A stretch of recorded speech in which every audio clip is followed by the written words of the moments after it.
Le Hamas se dit prêt à désarmer ses troupes. En échange, Israël devra se retirer progressivement de l'enclave palestinienne. Donald Trump se réjouit en lettres capitales. C'est un accord historique, se vante le président américain. Mais côté israélien, les réactions sont plus mesurées. Les explications de Florent Krebseg. Un espoir pour la paix à Gaza. Une personne y croit dur comme fer. Donald Trump, sur son réseau de Truth Social, fidèle à son style, n'a pas fait dans la demi-mesure. Il s'agit d'une étape monumentale vers une paix et une sécurité durable.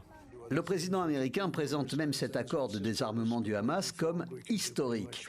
Cet accord aurait été trouvé dans le cadre du Conseil pour la paix créé par Donald Trump lui-même et grâce à des discussions qui se seraient tenues en Égypte ces derniers jours avec les médiateurs turcs et qataris.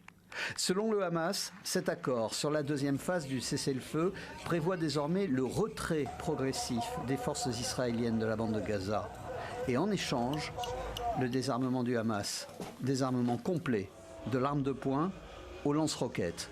Mesure imposée également aux autres milices présentes dans l'enclave. Ces armes devraient être remises au Comité pour l'organisation de Gaza, une structure dont ses membres sont empêchés de se rendre à Gaza par Israël.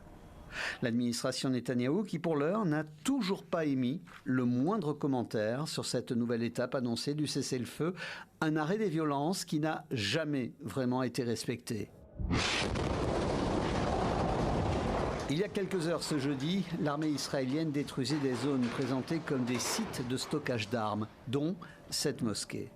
Les Gazaouis, qui n'ont pas vu leur vie changer après les premières phases du cessez-le-feu, n'ont pas vraiment l'espoir d'assister à une amélioration après l'annonce de cet accord de désarmement. La décision prise par le Hamas, malheureusement, elle est arrivée beaucoup trop tard.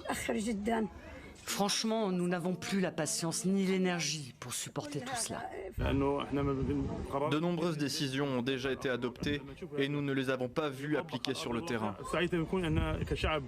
C'est dans ce contexte qu'une réunion des médiateurs doit se tenir au Caire dans les prochains jours pour définir l'agenda de cet accord.